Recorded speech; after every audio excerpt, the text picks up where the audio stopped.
Hello, in front of me I've got Kia Ceed III.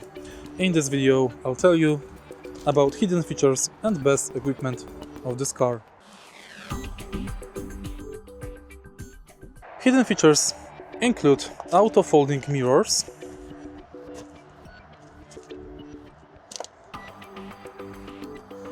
auto hold for electronic brake,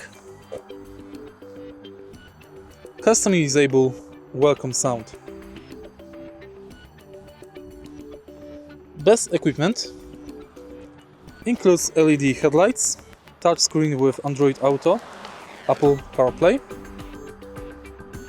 and heated front seats in higher trim.